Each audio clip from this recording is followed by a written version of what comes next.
راح نشوف أول قصة، هي قصة حسين من كربلاء مع زميلنا أنور مالك مراسلنا من كربلاء، اللي عدلنا هذه القصة اللي تتحدث عن قانون الخدمة الإلزامية. نشوف هذه القصة ونشوف الآراء اللي رافقت قصة حسين، وبعدها أكيد راجع وياكم.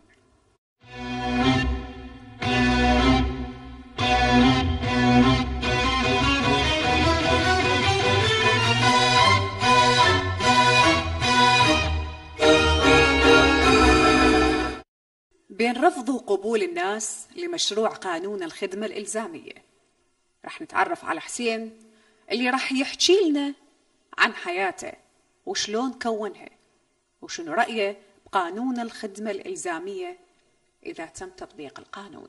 بعد أنه الحكومة اليوم جتنا بهذا القانون الجديد مال التجنيد الإلزامي، أعتقد هذا القانون اليوم أنا شخصيا يأثر علي وعلى كل باقي الناس أعتقد. بس أنا شخصيا راح أحكي عن نفسي، ما أحكي عن باقي الآخرين، احتمال هم ما أعرف شنو أراهم.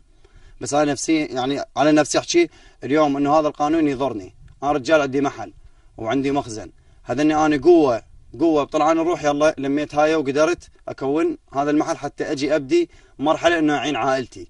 زين اليوم أني إذا أجي وأروح أخدم خدمة العلم، هذول المحلات من راح يبقى بيها؟ أنا ما عندي حد أجيبه بيها، راح أعزل أكيد وأنطر. وهذا إيجار المحلات، هذا المحل 5 والمخازن على 6، هذني تقريبا 13 مليون إيجارات. من يعطيني إياهن؟ وزير الدفاع ولا وزير الداخلية؟ من يعطيني إياهن؟ من يعطيني لعائلتي؟ ثاني شيء عائلتي، أنا رجال عندي 3 أطفال وعندي أمي وأبويا. أبويا خدم جيش خير من الله ما شاء الله، لحد أنت قاعد ما عنده منين يعني شنو الجديد بالموضوع؟ يعني أنا راح أخدم وما حد بحالي. فإذا أنا يعني هذا القانون أعتبره بالنسبة لي ماكو. اليوم إذا هذا القانون انقر معناته قتل الشعب العراقي وقتل إلي، أنا دا يقتلوننا، يعني عملية قتل ثانية، لأن أنا وراي 3 أطفال. هذول 3 أطفال أعتقد أنا إذا عفتهم ورحت في هاي المرحلة أنا متأكد أنا يتمهم.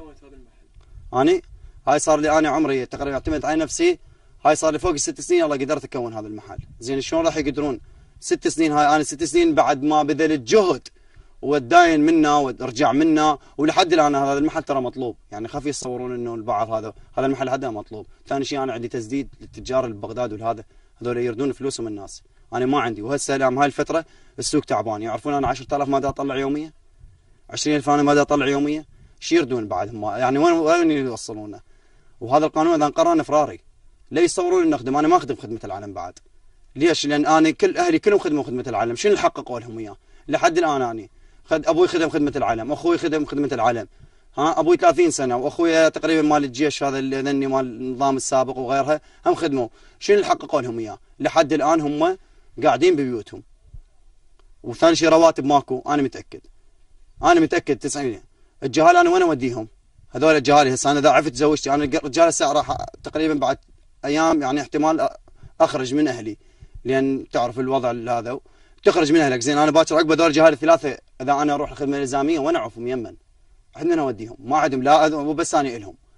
تريد تودوني؟ تعالوا روح قاتل. ليش اروح انا قاتل بالنيابه عنك؟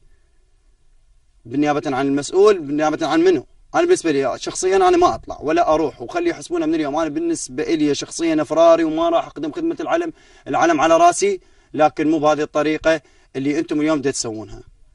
هذا العمل مو صحيح، واني يعني راح اقول لك اياها، واغلب الناس رافضه هذه العمليه، لانه ما عندهم استعداد ذولا يوفرون العيش الكريم للمواطن. اذا وفروا لعائلتي كافه سبل الحياه والعيش الكريم ومدارس الاطفال يقدرون يسوون المدرسه اطفالي، من يعطيهم المدرسه اذا راح؟ من يشتري لهم جنطه؟ من يشتري البت جنطه اذا راح؟ ومن يشتري لها الدفتر؟ ومن يشتري لها القلم اذا انا موجود داخل خدمه العلم؟ زين ذولا من يقدرون يوفرون هاي؟ لا ما اعتقد راح يوفرونها. اي اكيد راح يتمون عائله كامله. هم هاي العائله يعني مكان ما اقعد اربي اولادي واوديهم للجامعات، انا اروح اقاتل بالجبهه وهم يبقون.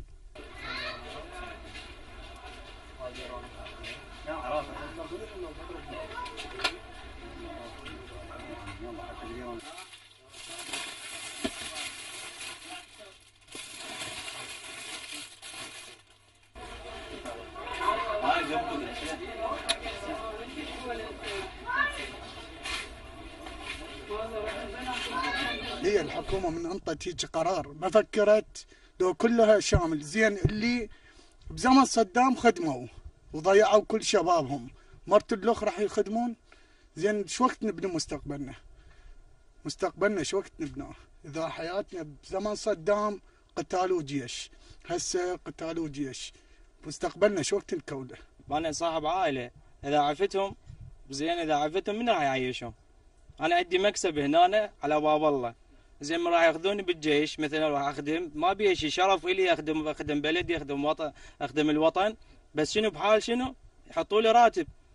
الدولة وفرت الراتب الكافي للمتطوع او للخدمة الالزامية بالنسبة للاشخاص، فيمكن يروح خدمة الزامية، خدمة العلم، يفيد يعني يخدم الوطن براتب اللي هو يعيشه ويعيش عائلته. بس مال الدولة يعني تاخذ خدمة الزامية بدون راتب او راتب ما يكفي له، زين ماكو فايدة.